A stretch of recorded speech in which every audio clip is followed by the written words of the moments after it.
ठीक है। अब ये प्रॉब्लम जो हुई है, इस प्रॉब्लम का सॉल्यूशन क्या होगा, कैसे करके इस समस्या से निजात मिल पाए हमको। घुटने तो ऑलमोस्ट बिल्कुल ऊपर की हड्डी ने नीचे की हड्डी पे इतना प्रेशर डाला है कि चूर चूर हो रहा है नीचे जो भी स्ट्रक्चर है। दो जैसे होता है ना कि दो लोहे के बड़े बड़े बांट के बीच में आप कुछ रख लो, नीचे की तरफ एक अखरोट रख लो और उस अखरोट को ऊपर के लोहे के बांट से ऐसे करके पीसो तो पिस जाता है ना। दो पार्ट होते हैं, दो पार्ट के बीच में गेहूं डालते हो आप तो वो गेहूं पिस करके आटा हो जाता है। और कहा भी गया दो पार्टन के बीच में साबुत बचाना कोई। तो ऊपर की हड्डी का पार्ट और नीचे की हड्डी का पार्ट जो है ना, इसके बीच में जो भी आ रहा है, मेनिस्कस आ रहा है, जॉइंट स्पेस जो है ना, वो सब डिजेनरेट हो रहा है। और इसके डिजेनरेशन को रोकना है अगर, जैसे गेहूं में आप चक्की में गेहूं डालो और आप चाहो कि पिसे नहीं है तो आपको क्या करना पड़ता है, आप ऊपर के पार्ट को नीचे के पार्ट से मिलने ही मत दो, होगा ही नहीं। तो फिर वो नहीं रगड़ेगा। दो पार्टों के बीच में कोई चीज अगर रगड़ नहीं खाएगी तो धीरे धीरे करके सही हो जाएगी। अब यहाँ वो सही हो जाएगी, वहां गेहूं नहीं पिसेगा तो वो तो सही नहीं माना जाता। लेकिन यहाँ वो एग्जाम्पल बिल्कुल सही बैठेगा कि अगर नहीं घिसेगा तो ये बिगड़ने से बच जाएगा। इसका मतलब ऊपर के पार्ट को आप ऊपर कर दो। अब ऊपर का पार्ट ऊपर कैसे होगा, ऊपर से जो वजन पड़ रहा है उसको कम कर दो, पहला काम तो मतलब आपका वेट जो है ना 5-7 किलो कम करने का टारगेट रखो। ठीक है। दूसरा, अगर ऊपर जैसे पहले के ज़माने में शायद आपने देखा होगा कि जब पहले मैदा बनानी होती थी आटे की तो क्या करते थे कि जो पार्ट होता था, जो चक्की होती थी ना हाथ की, अब आजकल तो ऐसे करके दबा दो तो वो दाब लग जाती है तो मैदा हो जाती है। पहले वैसा नहीं था, पहले वो हाथ की चक्कियाँ थी।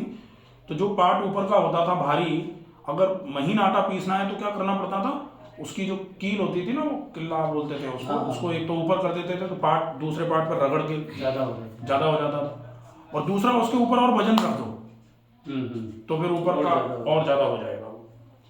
आप उस वजन को धीरे धीरे करके हटा दो। ठीक है। और या फिर आप ऊपर की हड्डी और नीचे की हड्डी के बीच में जो स्टेबलाइजिंग स्ट्रक्चर्स हैं जो खराब हो रहे हैं आपके, जो ACL है, जो PCL है, जो MCL, LCL जो होते हैं ना, लिगामेंट जो होते हैं जो स्टेबलाइज करते हैं, वो जब खराब होते हैं तो वो आपके गड़बड़ हो रहे हैं, उनको कैसे भी करके ताकतवर बना दो तो वो सपोर्ट देना चालू कर देंगे। सपोर्ट रहेगा घुटने पर तो घुटने का फर्दर डिजेनरेशन रुक जाएगा। उसके लिए रेगुलर लेग स्ट्रेंथनिंग एक्सरसाइजेस, पैरों की मांसपेशियां जो होती हैं उन पैरों की मांसपेशियों को व्यायाम करके इतना मजबूत किया जाए कि मांसपेशियां वजन ले लें, हड्डियों पर वजन आए ही नहीं, ऊपर की हड्डी नीचे की हड्डी पर वजन डाले ही नहीं, तो फिर ये डिस्ट्रक्शन जो हो रहा है, जो डिजेनरेशन हो रहा है, ये रुक जाएगा। ठीक है। उसके लिए अपन जो ट्रीटमेंट प्लान करेंगे सारे के सारे वो उसी के हिसाब से प्लानिंग होगी। आप गर्म ठंडा सेक कर सकते हो घुटने पर, वो आपका लिख दिया जाए। बाकी शरीर की शुद्धि के लिए सेक मेटी पट्टी एनिमा है, मसाज है, पानी में बैठना, स्टीम बाथ, ये सब तो चलेगा ही चलेगा। ठीक है।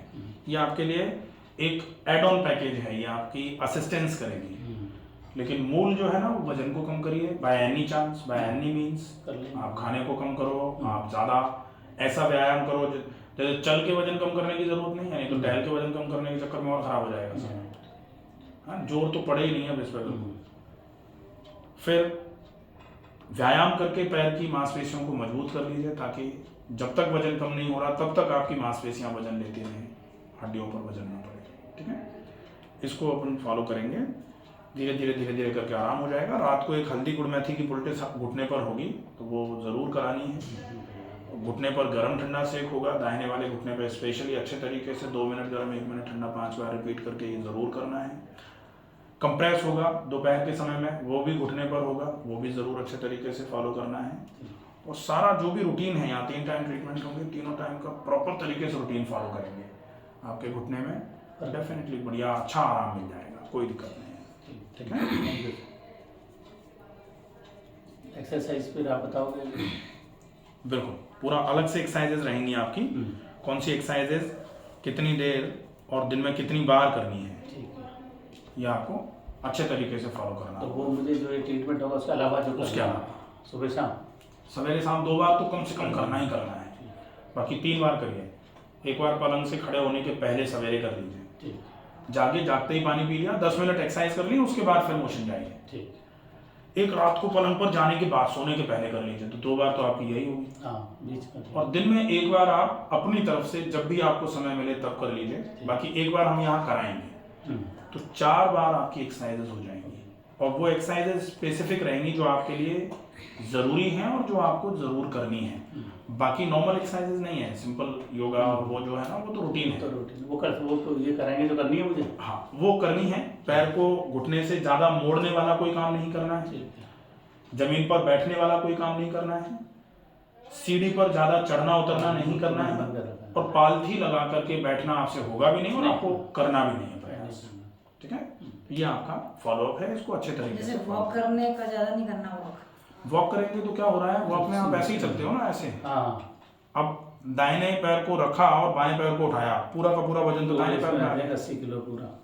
अब पूरा वजन अगर इस पे आ जाएगा तो फिर वो तो वजन सहने के लायक ही नहीं था, दिक्कत आ जाएगी। डॉक्टर तो चेंज करने की कह रहा था ना क्या? वो तो चेंज करने की स्थिति ही वो है। तो एक आता चल रहा है जब तक, चलो जिस दिन ज्यादा पेन हो जाए, आपको लगे बाथरूम में नहीं जा पा रहे हैं, हाँ, तो जैसे बदल, गाड़ी चलाना वो तो यही कहते हैं सबको, इसको भी बोल दिया था। लेकिन बदलने का तो बेकार ही है बदलना। हालांकि जब बहुत ऐसा हो जाता है कि बदलना कंपलसरी हो गया है तो फिर आपको बदलना नहीं पड़ेगा। वो तो बहुत लास्ट चीज से चलेगा, कोई ऐसी ड्राइविंग वगैरह ड्राइविंग वगैरह की ऐसी कोई खास चीज़